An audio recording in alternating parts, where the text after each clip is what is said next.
एक छोटा सा सुंदर गांव था जिसमें लगभग सभी लोग खेती बाड़ी का काम करते थे।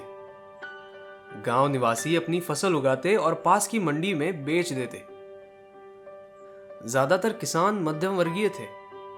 खेती कर और फसल बेचकर अपने परिवार का भरण पोषण करते थे। काफी समय से कम बारिश होने से उनकी फसल की पैदावार अच्छी नहीं हो रही थी। कम बारिश होने से सूखे के असर बन रहे थे। सभी किसान चिंतित थे कि अगर ऐसा ही होता रहा तो वो अपने परिवार का भरण पोषण कैसे करेंगे। गांव के कुछ किसान तो गांव छोड़कर शहर में मजदूरी करने जाने लगे थे। उसी गांव में एक किसान था, राम सिंह। राम सिंह एक ईमानदार और बहुत ही धार्मिक व्यक्ति था। उसका आधे से ज्यादा समय ईश्वर की भक्ति में गुजर जाता था। वो अधिकांशतः राम का नाम जपता रहता था। हर महीने वो अपने गुरुजी के आश्रम में भी लोगों की सेवा करने के लिए जाता था। राम सिंह कम फसल और कम पैदावार को लेकर चिंतित था। उसने पूरे ग्रामवासियों को इकट्ठा होने का आमंत्रण भेजा। उसने पूरे ग्रामवासियों के सामने प्रस्ताव रखा कि हम अपने गांव में रामायण का पाठ करवाते हैं और ईश्वर से प्रार्थना करते हैं कि हमारी फसल फिर से अच्छी हो, हमारे खेत फिर अधिक उपजाऊ हो जाए। राम सिंह सभी को सुझाव देता है कि वो अपने गुरुजी के पास जाएगा और उनसे निवेदन करेगा कि वो गांव में आए और हम सभी ग्रामवासियों के लिए रामायण का पाठ करें। पूजा और पाठ को संपन्न करने के लिए सभी ग्रामवासी दान करें। जिसका जितना सामर्थ्य हो वो बस उतना ही दे। राम सिंह की बात सभी ग्रामवासियों को अच्छी लगती है और सभी ग्रामवासी अपनी सहमति व्यक्त करते हैं। राम सिंह अपने गुरुजी के पास जाता है और उन्हें यह सारा मामला बताता है। वो उनसे आग्रह करता है कि वो उसके गांव चले और सभी ग्रामवासियों के लिए पूजा और पाठ करें। गुरुजी राम सिंह की सेवा और आदर से हमेशा ही प्रसन्न रहते थे। राम सिंह की बात सुनकर गुरुजी आमंत्रण स्वीकार करते हैं और राम सिंह से कहते हैं कि इस महीने के आखिरी 3 दिनों में पूजा और पाठ करेंगे। शुरू के 2 दिन रामायण का पाठ और तीसरे दिन हवन होगा। गुरुजी कहते हैं कि इस आयोजन को सफल करने में वे अपने परम आदरणीय महागुरुजी से निवेदन करेंगे कि वो तुम्हारे गांव में आए और सभी ग्रामवासियों को आशीर्वाद दे। प्रभु, महागुरुजी के बारे में आपने कभी बताया ही नहीं। वो कहाँ रहते हैं? वो सिर्फ ब्राह्मण और ईश्वर ध्यान में रहते हैं। सिर्फ मैं ही हूं जो उनसे संपर्क कर सकता हूं और मेरा मानना है कि उनके आशीर्वाद से तुम्हारे गांव की समस्या का समाधान हो सकता है। जैसी आपकी आज्ञा। ये कहकर वो अपने गांव लौट आता है और सभी ग्रामवासियों को तैयारी करने के लिए कहता है। सभी ग्रामवासी कथा की और पूजा की तैयारी करते हैं। तय हुई तारीख पर गुरुजी गांव में आते हैं और कथा शुरू करते हैं। पूरे 2 दिन राम कथा पढ़ी जाती है। सभी ग्रामवासी पूरी राम कथा बड़ी एकाग्रता से सुनते हैं। राम कथा सुनने के लिए आसपास के गांव के लोग भी एकत्रित होते हैं और तीसरे दिन महायज्ञ किया जाता है। यज्ञ करने के लिए स्वयं महागुरुजी आते हैं। महागुरुजी अपने साथ एक तांबे का कलश लेकर आते हैं। यज्ञ संपन्न होने के बाद 11 ब्राह्मण देवताओं को भोजन कराया जाता है और सभी ग्रामवासियों में प्रसाद वितरित किया जाता है। भोजन के बाद सभी ग्रामवासी एकत्रित होते हैं गुरुजी का आशीर्वाद लेने के लिए। तभी गुरुजी राम सिंह को कलश देते हैं और कहते हैं, ये कलश महागुरुजी ने आप सबको आशीर्वाद स्वरूप दिया है। जब भी आप अपनी फसल बोने जाएंगे इस कलश को अपने खेत में रखेंगे। जो भी किसान अपनी फसल बोने जाएगा वो इस कलश को अपने खेत में रखेगा और जब दूसरे किसान को अपनी फसल बोनी है तो वो पहले किसान से आदरपूर्वक कलश मांगेगा और अपने खेत पर रखेगा। इसी तरह सभी अपनी फसल बोएंगे। सब ग्रामवासियों ने गुरुजी का कहना मानते हुए ऐसा ही किया। सभी ग्रामवासियों ने अपनी फसल कलश को खेत पर रखकर बोना शुरू कर दिया। अच्छी बारिश हुई और फसल की पैदावार दुगनी हो गई। कुछ सालों तक ऐसा ही चलता रहा। सारा गांव खुशहाल हो गया। सभी ग्रामवासी बहुत खुश रहने लगे। कलश की माया चारों ओर फैलने लगी। आसपास के गांव के लोग कलश को देखने आने लगे। कुछ गांव दूर ही एक बड़ा साहूकार रहता था, जिसके पास बहुत बड़ी मात्रा में जमीन थी। उसको भी ये बात पता चली। साहूकार बहुत ही लालची और लोभी किस्म का आदमी था। कलश के बारे में सुनते ही उसने हिसाब लगाया कि अगर उसकी फसल दुगनी हो जाए तो समाज का वो सबसे अमीर आदमी बन जाएगा। ये सब सोचने के बाद वो फौरन ही राम सिंह से मिलने गया। साहूकार ने राम सिंह के सामने एक सौदा रखा कि वो कलश बेच दे और बदले में साहूकार उसे 100 सोने के सिक्के देगा। राम सिंह ने विनम्रता से उसे कहा कि ये कलश मेरा नहीं है, सभी ग्रामवासियों का है और हमें ये कलश आशीर्वाद के रूप में प्राप्त हुआ है। इस कलश को बेचा नहीं जा सकता। ये कोई वस्तु नहीं, एक प्रसाद है। आप मुझे क्षमा करें। साहूकार को बहुत गुस्सा आता है, लेकिन वो राम के आहाज से चला जाता है।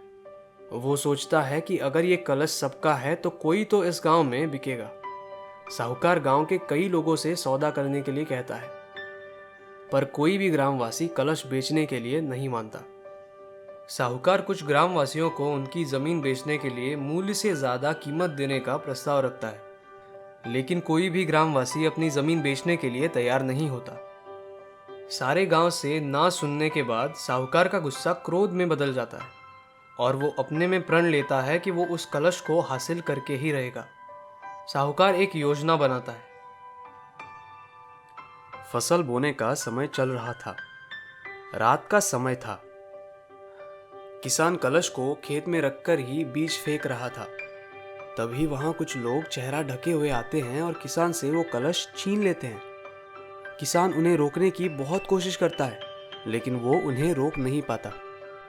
किसान डरा हुआ गांव में वापस आता है और सभी ग्रामवासियों को बीती बात बताता है।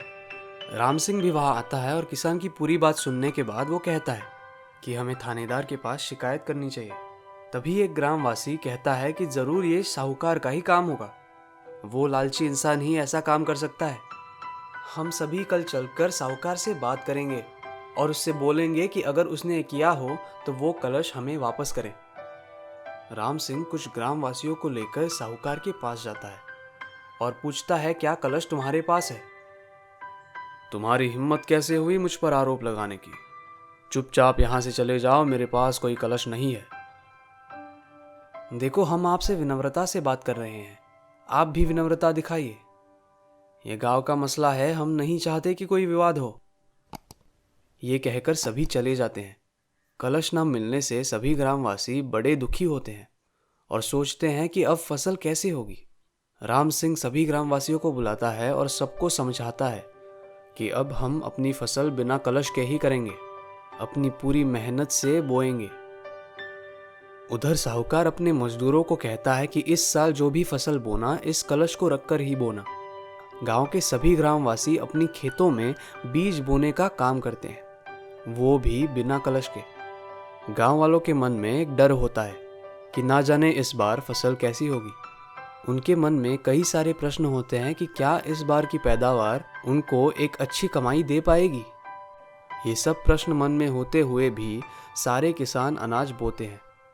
कुछ दिन बीत जाने के बाद जब सारे किसान अपनी फसल बो देते हैं, सब चौपाल पर एकत्रित होते हैं। सारे किसान अपने अपने मन में चल रहे डर के बारे में बताते हैं। चौपाल में बैठे सरपंच भी चिंता में होते हैं कि इस बार फिर पूरे गांव पर संकट ना आ जाए।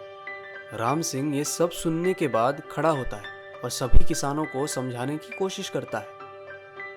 भाइयों, जब तुम्हारे पास कलश नहीं था तभी तुम अपनी मेहनत से अनाज पैदा करते थे और हमने कई सालों तक अच्छी फसल पैदा की है। हमने अपने मेहनत से हर किस्म का अनाज पैदा किया है और विश्वास रखिए कि इस बार भी हमारी फसल की पैदावार अच्छी ही होगी। सारे किसान राम सिंह की बात से तो सहमत होते हैं, लेकिन उनके मन में प्रश्न चलता रहता है कि आगे क्या होगा। तभी एक किसान पूछता है कि क्या राम सिंह ने गुरुजी को कलश के बारे में बताया है? क्या राम सिंह की बात गुरुजी से हुई है? गुरुजी इस समय आश्रम में नहीं है, वो जब आएंगे तब मैं उनसे इस बारे में ज़रूर बात करूँगा। आप सभी लोग शांत रहें, गुरुजी जैसे ही आश्रम में आते हैं मैं उनसे मिलने जाऊँगा। साहूकार को इस पंचायत के बारे में पता चलता है और वो अपने आदमियों से कहता है कि किसी को भी ये खबर नहीं होनी चाहिए कि कलश हमारे पास है। धीरे धीरे फसल उग जाती है और सभी किसानों के खेत में अच्छी फसल दिख रही होती है। अच्छी फसल देखते हुए सभी ग्रामवासियों के मन में उम्मीद की किरणें जगने लगती हैं और उनको भरोसा होने लगता है कि इस बार की फसल अच्छी होगी। फसल काटने का समय नजदीक आता है। सभी किसान अपनी फसल काटने की तैयारियों में लग जाते हैं। तभी गांव में एक खबर आती है कि उत्तर की दिशा से काफी नीलगाय आने की संभावना है, तो सभी गांववासी सतर्क रहे। नीलगाय की बात सुनकर सभी गांववासी सतर्क हो जाते हैं और हर परिवार से एक व्यक्ति अपने खेत पर पहरा देना शुरू करता है। एक रात को नीलगायों का झुंड उत्तर दिशा से आता है और वो फसल को खराब करना शुरू कर देता है। झुंड के आने की जानकारी पूरे गांव को हो जाती है। सारा गांव एकत्रित होकर अपने अपने खेत की सुरक्षा करने के लिए जाता है। नीलगाय जब गांव के नजदीक पहुंचती है तो गांव वाले पटाखे जलाकर उनका ध्यान भटकाते हैं और पटाखों की आवाज सुनकर नीलगाय अपना रास्ता बदल देती है। सुबह सभी ग्रामवासी एकत्रित होते हैं और सभी बताते हैं कि किसी भी किसान की फसल को कोई नुकसान नहीं पहुंचा। सभी को बड़ी ही खुशी होती है कि सबकी फसल सुरक्षित है। तभी एक ग्रामवासी बताता है कि उसने सुना है कि साहूकार की फसल का काफी नुकसान हुआ है। उसने बताया कि साहूकार की सारी फसल नष्ट हो चुकी है, उसकी सारी फसल बर्बाद हो गई है और ये भी सुना है कि इस बार उसने काफी जमीन किराए पर लेकर खेती की थी और उस जमीन पर भी अब कुछ नहीं बचा। बहुत ज्यादा नुकसान हुआ है उसका। सारी जमीन उत्तर की दिशा में होने की वजह से नीलगायों ने साहूकार की जमीन पर काफी तबाही की है। उधर साहूकार अपने सभी मजदूरों को बुलाता है और उनसे पूछता है कि इतने सारे लोग होने के बाद भी हमारी फसल बर्बाद कैसे हो गई। वो सभी मजदूरों को खूब खरी खोटी सुनाता है और मन में सोचता है कि उसके पास तो कल्याणकारी कलश था, फिर भी सारी फसल बर्बाद कैसे हो गई। सभी ग्रामवासी अपनी फसल काट लेते हैं और उन्हें अपनी फसल का काफी अच्छा दाम मिलता है। राम सिंह गांव वालों को आकर बताता है कि गुरुजी आश्रम आ गए हैं और कल वो हमारे गांव में आ रहे हैं। सभी ग्रामवासी गुरुजी के आने की तैयारी करते हैं। अगले दिन गांव में गुरुजी आते हैं। सारे ग्रामवासी उनका अच्छे से स्वागत करते हैं और कलश खो जाने की बात उनसे कहते हैं। वहां साहूकार भी आता है और वो भी गुरुजी का आशीर्वाद लेने जाता है। साहूकार को देखकर गुरुजी मुस्कुरा देते हैं। तभी गुरुजी सभी ग्रामवासियों को बताते हैं कि आपका कलश खोया नहीं था, उसे चुराया गया था। सभी लोग ये बात सुनकर हैरान हो जाते हैं और एक दूसरे की तरफ देखने लगते हैं। ये बात सुनकर साहूकार भी डर जाता है। परेशान मत होइए और सच जानिए, जो कलश मैंने आपको दिया था वो आस्था का प्रतीक था, प्रेरणा का प्रतीक था। वो कलश आपको याद दिलाने के लिए था कि आप परिश्रम से, अपनी मेहनत से कुछ भी प्राप्त कर सकते हैं। वो कलश आपको याद दिलाने के लिए था कि यदि आप अपना काम पूरी लगन के साथ करेंगे तो आपकी विजय निश्चित है। कलश चोरी हो जाने के बाद भी आपका कोई नुकसान नहीं हुआ, क्योंकि आपने उसी मेहनत के साथ अपना काम किया है, अपने अपने डर पर विजय प्राप्त की है। आपने हिम्मत नहीं हारी और पूरी मेहनत के साथ अपनी फसल दोबारा की, और देखिए आपकी फसल पहले की तरह अच्छी हुई। मैंने आपको जो कलश दिया था वो एक आशीर्वाद का प्रतीक था, लेकिन जो लोग लालची होते हैं उन्हें ये बात समझ में नहीं आती है। जिसके मन में लालच रहता है वो इंसान कभी भी ये नहीं देख पाता कि उसका लालच उसे अंधकार में ले जा सकता है। जरूरी है कि आप स्वयं पर भरोसा रखें। ईश्वर अपना काम बहुत अच्छे से जानता है। हेलो दोस्तों, thanks for watching our video and please हमें फीडबैक दीजिए कमेंट सेक्शन में कि आपको वीडियो कैसा लगा, कौन सा पार्ट आपका फेवरेट था एंड कौन सा कैरेक्टर एकदम आइकॉनिक था। और हमारे सोशल मीडिया हैंडल्स के लिए डिस्क्रिप्शन जरूर चेक करिएगा। तब तक के लिए लाइक कीजिए, शेयर करिए और सब्सक्राइब जरूर करिएगा बेल आइकन दबा के।